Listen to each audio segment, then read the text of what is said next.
আমরা জানি যে কোনো ধর্মীয় স্থান শুধুমাত্র ইবাদতের জায়গা নয়, এটি একটি সমাজের কেন্দ্রবিন্দু, শান্তি, একতা এবং শিক্ষা প্রসারের স্থান।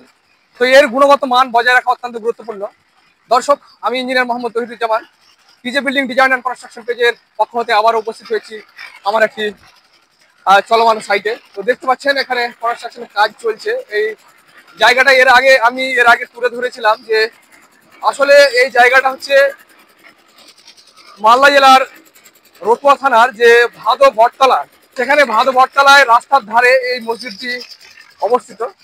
মানে কাজ চলছে আসলে এই মসজিদটি। পুরোনো আগে এখানে মসজিদ ছিল, মসজিদটাকে ভেঙে আবার নতুন করে কনস্ট্রাকশনের কাজ চলছে।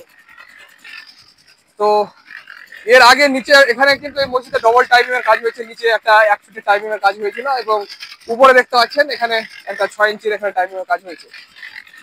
তো বাকি এখানে গাঁথুনির কাজগুলো চলছে। এদিকে দেখতে পাচ্ছেন আপনারা যে এখানে গাঁথুনি এবং জানালার কাজগুলো চলছে। লিন্টন লেভেল পর্যন্ত 7 ফিট হাইটে কলমগুলো ঢালা হয়ে গেছে এবং তারপরে গাঁথুনির কাজগুলো চলছে। বাকি এদিকে দেখছেন, এদিকেও বাকি কাজগুলো চলছে।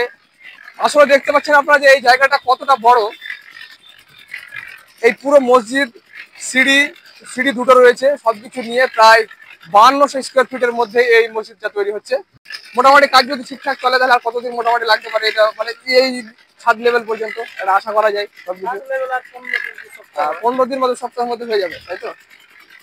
এখানে দেখছেন যে জানালাগুলো হচ্ছে এই ডিজাইনে। আমাদের মূলত এই ডিজাইনটা ইনারা এখানকার যে কমিটির পক্ষ থেকে যারা আছেন ওনাদের চয়েসে এই জানলাগুলো হচ্ছে। কিন্তু জায়গাটা আপনারা দেখতে পাচ্ছেন যে অনেকটাই বড়। লম্বাটা প্রায় 105 ফিট জায়গা রয়েছে এই লম্বাটা, এবং চওড়াটা হচ্ছে প্রায় 40 ফিট মতো। তো দেখতে পাচ্ছেন যে এখানে রাস্তার ধারে, আসলে রাস্তা থেকে দেখা যায় পরিচিত, হয়তো আপনারা যে কেউ এই রাস্তা দিয়ে যদি যেয়ে থাকেন তাহলে বুঝতে পারবেন যে আসলে জায়গা মসজিদটা কোন জায়গায় অবস্থিত। এখানে যে 10x15 কলমগুলো হচ্ছে সবকিছু ঠিকঠাক। তো যাই হোক দর্শক, আপনারা যদি, আবারও বলছি, যদি আপনারা যদি চান আমার মাধ্যমে কাজ করাতে বা বাড়ির plan design estimate 3D design বাড়ির প্ল্যান পাস করানোর জন্য, তো সব ক্ষেত্রে আমার সঙ্গে যোগাযোগ করতে পারেন আপনারা। এবং আমার এই ভিডিওতেই বা আমার এই ফেসবুক পেজ, এই পেজে আমার নাম্বার দেওয়া রয়েছে। এতটুকুই। সকলে ভালো থাকবেন, সুস্থ থাকবেন।